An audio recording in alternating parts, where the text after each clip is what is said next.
Olá, sejam todos muito bem-vindos ao canal de Estudos Espíritas Jerônimo Mendonça. Eu me chamo Marco de Moraes, sou trabalhador da Seara Espírita e hoje compartilho com vocês o estudo sobre o tema aborto provocado. É um tema deveras polêmico.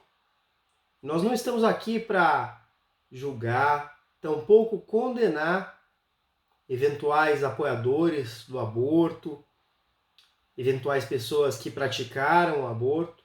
Muito pelo contrário, nós estamos aqui com o fito de estudar, de elucidar o tema sob os olhos da doutrina espírita. Portanto, o título do nosso tema é: qual é a consequência espiritual do aborto provocado?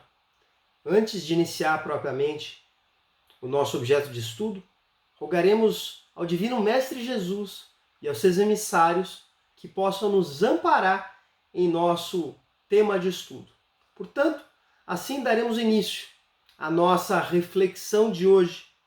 Poderá a mulher dispor livremente de seu corpo, dispor livremente de sua gestação, por ter autonomia irrestrita e absoluta ao seu corpo? Meu corpo, minhas regras. Será essa uma questão de foro íntimo, devendo ser tratada entre os pais e não debatida pela sociedade? Que hipóteses pode ser permitido o aborto? Será punível o aborto segundo as leis de Deus? E o aborto decorrente de um ato ilícito, de um estupro, será punível aos olhos de Deus?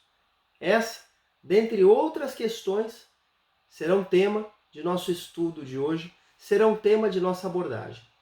Eu quero fazer uma saudação a você que se inscreveu no canal. E se você ainda não se inscreveu, se inscreva. Ative aqui o sininho e receba de antemão os vídeos do nosso canal, objetos de estudo, para você elucidar, para você desenvolver mais o tema aos olhos da doutrina espírita. Bem, vamos começar. O Livro dos Espíritos, ele preceitua aqui alguns temas do nosso tópico de hoje. Allan Kardec pergunta aos espíritos superiores, na questão de número 132, qual é o objetivo da encarnação dos espíritos? E os espíritos superiores lhe respondem: Deus impõe a encarnação com o objetivo de fazê-los chegar à perfeição. Isso é, todos que encarnam aqui no orbe, todos os seres humanos que aqui encarnam na Terra, têm o objetivo principal, o de evoluir. Nenhum ser humano está aqui a passeio. Ninguém está aqui a esmo ou ao acaso.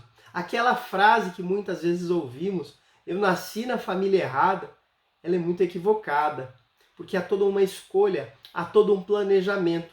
Portanto, Deus nos impõe a encarnação com o objetivo de fazer os seres humanos evoluírem. E quando é que o espírito se liga efetivamente ao corpo? Quando é que há a cisão de corpo e alma? Kardec pergunta aos espíritos, que lhe respondem na questão 344.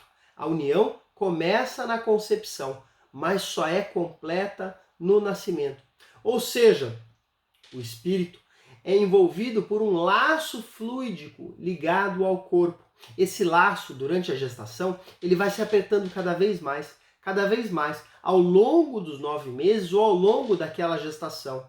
E só é completo, ligado completamente ao nascituro. Ao termo da gestação, ali o espírito está completamente arraigado, preso ao corpo, ao término dos 9 meses. Porém, ele inicia sua ligação até mesmo antes da concepção. Há todo um planejamento espiritual de espíritos superiores que planejam aquela encarnação, que pode ser de um amigo espiritual, de um protetor, que pode ser de alguém que não tem sintonia, de algum inimigo que está ali, que estará naquela família para um acerto de contas, que estará naquela família pela lei do amor, pela lei da reencarnação. E Kardec pergunta ainda aos espíritos superiores qual o primeiro de todos os direitos naturais do homem, questão número 880. E os espíritos superiores lhe respondem: o direito de viver. Esse é o direito básico, é o direito fundamental, o direito precípuo, que está exposto na Constituição Federal Brasileira como o direito e garantia fundamental. E está disposto também como um direito natural, o direito básico de todo e qualquer espírito.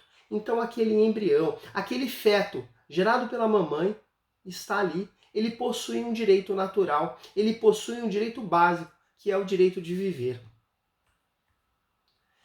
Que consequências tem o aborto para o espírito abortado?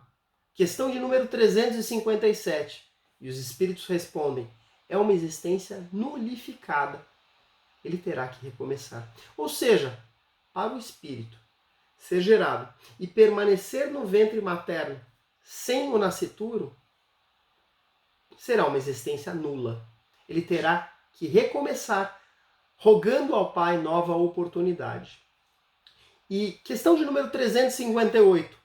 Constitui crime a provocação do aborto em qualquer período da gestação? E os espíritos respondem: há crime sempre que transgredis a lei de Deus. Ou seja, a qualquer momento, no dia seguinte ou ao final da gestação, pouco importa, perante os olhos de Deus, é crime. É atentar contra um programa. A prática do aborto, sob a ótica divina, é atentar contra Deus, porque Deus criou o espírito. A mãe pode sim estar gestando, pode estar gerando aquele corpo, mas a criação do espírito é feita por Deus. E se você, mamãe, está com dúvida, está com dificuldade, está sendo pressionada pelo seu companheiro, pelo seu marido, está com medo, saiba que gerar uma criança vai ser a maior aventura de sua vida. Vai ser algo impensado, por maior que seja a dúvida, por maior que seja o fardo. Não há emoção maior do que ter um filho, do que senti-lo mexendo em sua barriga, do que esperar os 9 meses e ver aquele rostinho, de ver o sorriso, de ouvir o choro, de ver o primeiro passo, de ouvir a primeira palavra. Não há emoção maior, mamãe, do que ter o primeiro desenho, que para qualquer pessoa vai ser um rabisco qualquer, mas para você é o desenho do seu filho, que fez com amor e carinho para você. Então não tenha dúvidas. Ter filhos é ter companhia para toda a vida, é ter bagunça na casa, é ter barulho, é ter alegria, é ter sorrisos. Então você que está em dúvida, reflita. Não há emoção maior, não há alegria maior do que essa. E pode então ter a mulher autonomia total sobre seu corpo, meu corpo, minhas regras? Vejamos, a mulher alberga um espírito, alberga ali um corpo. Porém, voltamos a dizer, o Criador daquele espírito, como de todos os outros espíritos, é Deus.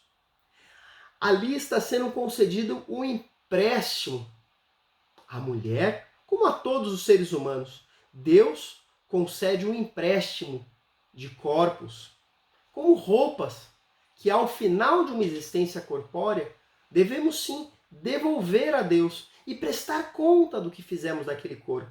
Da mesma forma, funciona com os filhos. Os pais deverão prestar contas do que fizeram, de qual educação quiseram dar, de quanto encaminharam aquele filho cujo responsável é Deus, porém outorgou aos pais aquela responsabilidade momentânea, aquela responsabilidade temporária.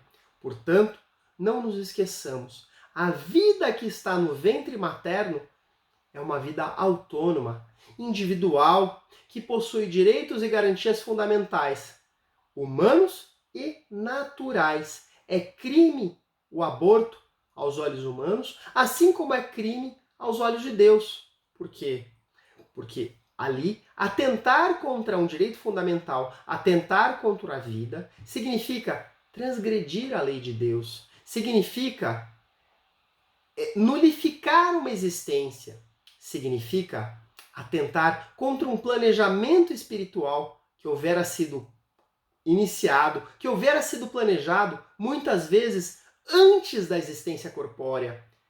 Já havia sido programado na vida do infinito, no plano espiritual. Os pais, muitas vezes, programaram aquela existência. Portanto, abortar significa interromper um planejamento espiritual.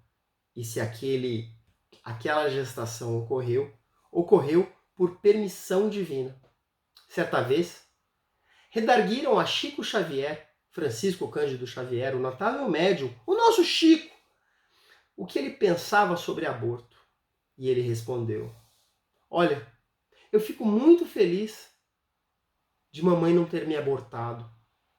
Vivera em parcas condições, com muitos filhos.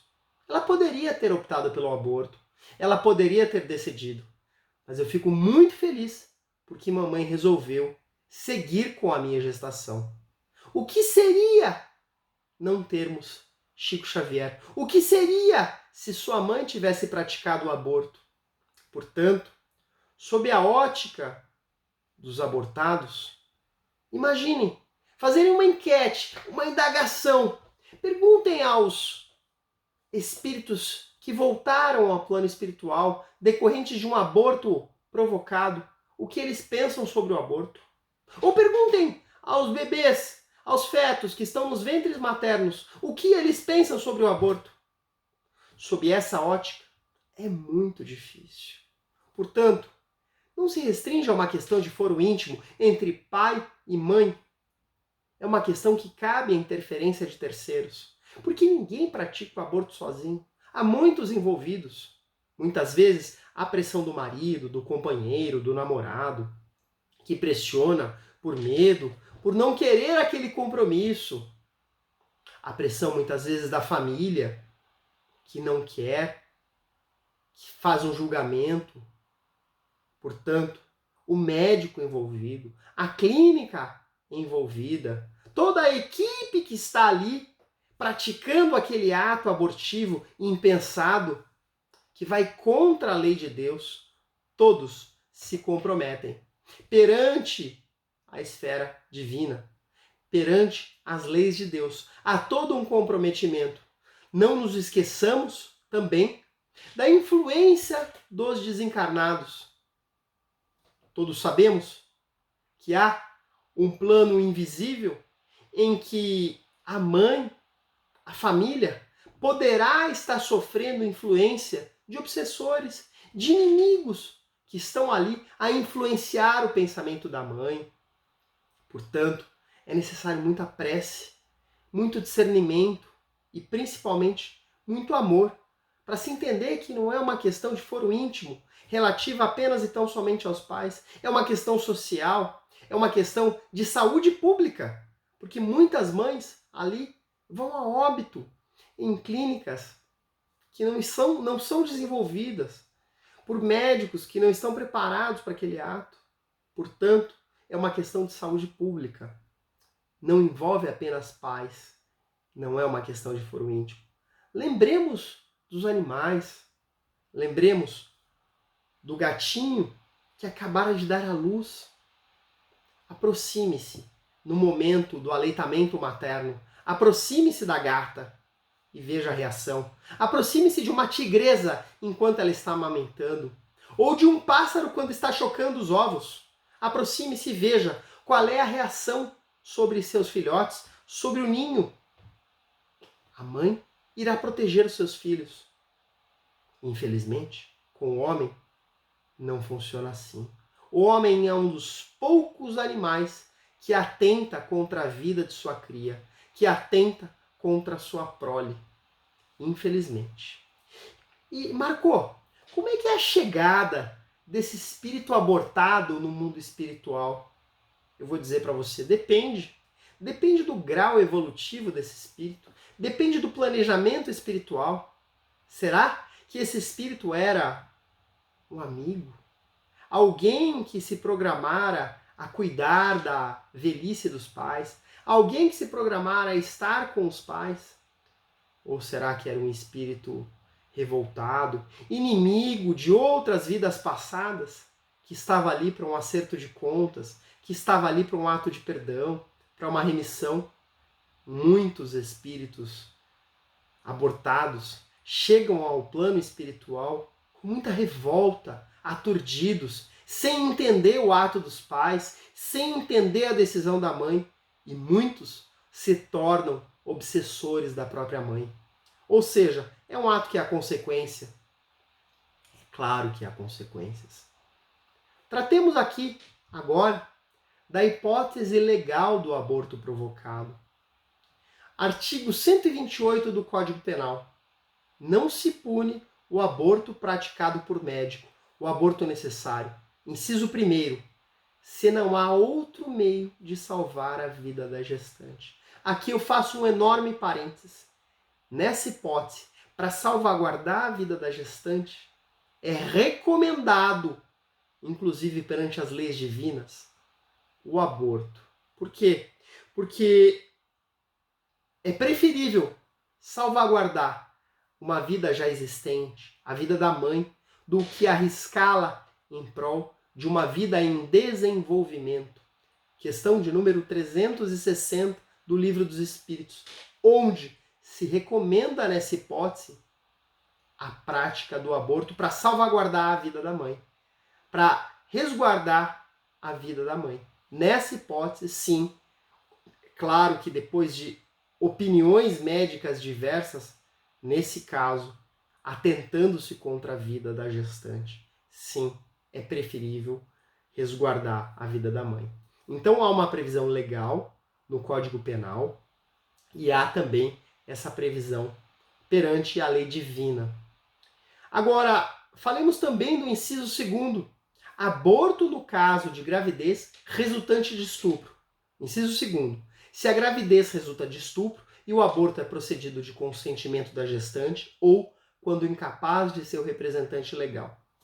Ou seja, para a lei brasileira, o aborto que decorre de um ato sexual forçado, de estupro, ele não é punível. Mas e perante as leis de Deus? Reflitamos. Um ato criminoso justifica o outro ato criminoso? Será que aquela vida, aquele espírito reencarnante que está ali no ventre da mãe, teve participação no ato criminoso? Teve participação nesse ato repugnante? Foi o espírito que praticara o crime? Um crime não justifica outro crime. Uma violência não pode justificar um outro ato de violência. Mais uma vez, poderia ser ou poderá ser um espírito protetor que veio ali para auxiliar a mãe, que veio ali para encorajar, ainda que gerado em condições adversas, em condições repugnantes. Pode ser que aquele espírito estiver ali em prol da mãe, encorajando, trazendo bom ânimo. Não cabe à mãe o aborto, nessa hipótese de estupro. E mesmo que eventualmente não consiga olhar para seu filho sem se recordar do ato criminoso, ela poderá deixá-lo para adoção. Tem tantas mães, tem tantos pais que clamam a Deus por uma oportunidade de adoção. Porque pai e mãe não é só quem gera, pai e mãe é quem cria. Tem tantos papais e tantas mamães que dariam sua vida para ter um filho, que esperam numa fila de adoção, numa interminável fila de adoção. Então essa mamãe, ela poderá sim gerar o filho, seguir a gravidez até o termo, até o nascituro, e caso não queira mais a criança, ela poderá doá-lo para adoção. Existem inúmeras formas de seguir com coragem e com bom ânimo. Por quê? Porque um aborto, ele traz consequências nefastas à mulher. Ela traz consequências nefastas a todos os envolvidos, aos médicos, enfermeiros, ao marido, à família, aos pais, a todos, traz consequências. E aqui eu não estou me valendo de um Deus punitivo. Não. Nosso Deus, ele é um Deus educativo. A doutrina espírita, ela é amparada no livre-arbítrio, mas também pela lei de causa e efeito, pelas escolhas, pois toda escolha traz uma consequência. Me refiro aqui a consequências físicas iniciais, a um desarranjo brutal no corpo da mulher.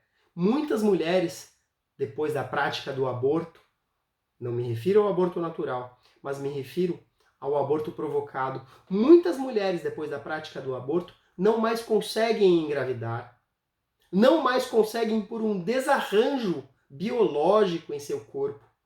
Então, inicialmente, temos uma consequência física. Temos também a consequência psicológica. Há um desequilíbrio de muitas mulheres. Muitas mulheres chegam a enlouquecer, terminam suas vidas em sanatórios por culpa, por remorso, por não conseguir lidar com aquela situação. Terminam as suas vidas com depressão, em estado depressivo, quase que demente, por não conseguirem lidar com a culpa do aborto. Então, a consequência psicológica é algo atroz, um sofrimento que acompanhará a vida daquela mulher se a mulher não souber lidar com isso. Mais uma vez, pela lei de causa e efeito e as consequências espirituais. Essas são tamanhas, porque há um comprometimento, há uma dívida da mulher que pratica o aborto para com aquele espírito que se programara a vir, que se programara e esperara. Há sim um comprometimento, uma lesão no perispírito e que fatalmente a mulher, numa próxima vida, em próximas reencarnações, ela terá lesões em seu perispírito. Trataremos sobre isso. André Luiz trata especificamente disso. Eu vou pedir licença e fazer a leitura do livro Ação e Reação, capítulo 15. A mulher que o promove ou que venha a conestar semelhante delito é constrangida, por leis irrevogáveis, a sofrer alterações deprimentes no centro genésico de sua alma, predispondo-se geralmente a dolorosas enfermidades, quais sejam a metrite, o vaginismo, a metralgia, o infarte uterino, a tumoração cancerosa, flagelos esses com os quais muitas vezes desencarna, demandando o além para responder perante a justiça divina. Minha gente, ninguém fica impune. Perante a justiça humana, poderá ficar. Porém, perante a justiça divina, esse espírito se compromete. Se não nessa encarnação, virá com enfermidades em, porventura, encarnações futuras. Virá com deformidades em seu campo perispiritual, em seu órgão matriz, que irá sim responder por esse ato, se não nessa vida, em vidas futuras. Me valho também da psicografia de Francisco Cândido Xavier, pelo irmão X, Humberto de Campos, em Contos e Apólogos, capítulo 11. Durante repelido, caiu o pobre filho nas trevas da revolta, no anseio desesperado de preservar o corpo tenro. Agarrou-se ao coração dela, que destrambelhou, à maneira de um relógio desconcertado. Ambos, então, ao invés de continuarem na graça da vida, precipitaram-se no despenhadeiro da morte. Desprovidos do invólucro carnal, projetaram-se no espaço, gritando acusações recíprocas. Achavam-se, porém, emanados um ao outro pelas cadeias magnéticas de pesados compromissos, arrastando-se por muito tempo, detestando-se e recriminando-se mutuamente. A dívida aumenta entre aquele espírito que houvera se programado a nascer da mamãe e a mamãe.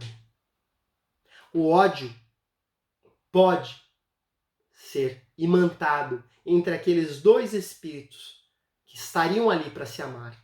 Porém, diante de um ato impensado, diante de um ato desesperado, aqueles espíritos se comprometem. E por longas existências, muitas mamães acabam por desencarnar obsidiadas por seus filhos, que deveriam nascer daquela mãe.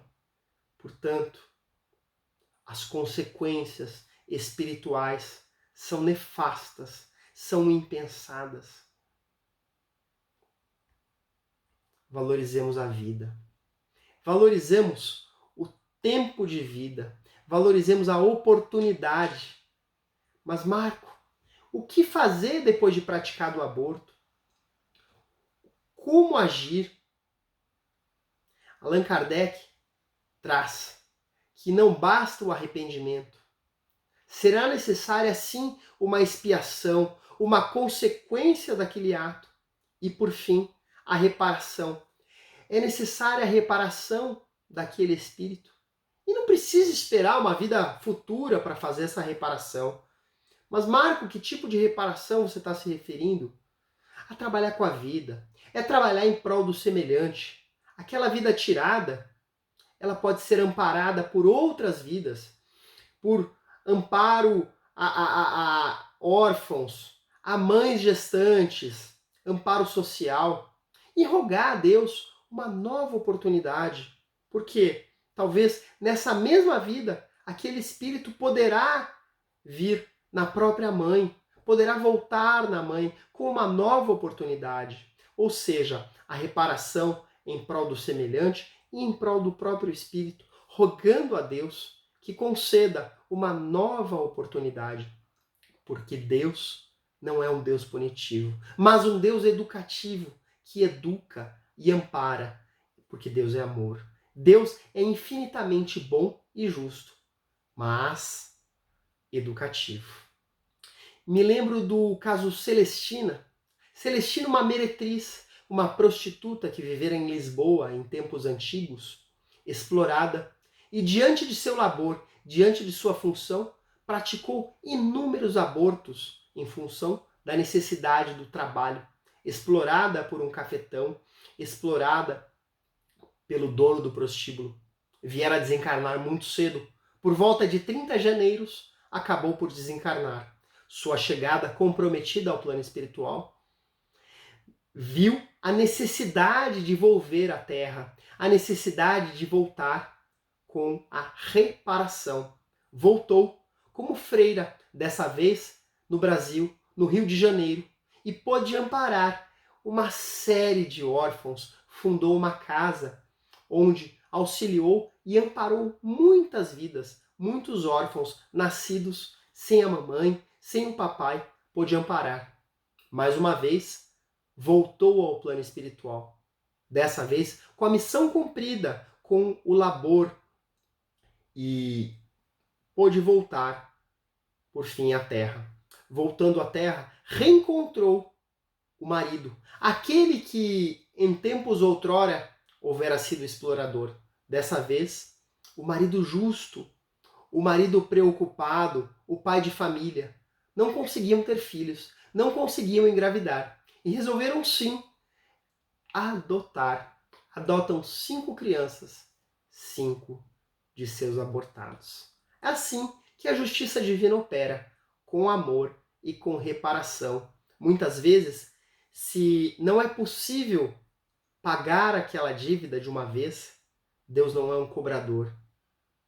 Deus concede tempo aos espíritos. Deus concede formas de seus filhos conseguirem pagar as suas dívidas, quitar os seus débitos em suaves prestações, em suaves reencarnações, como o caso de Celestina.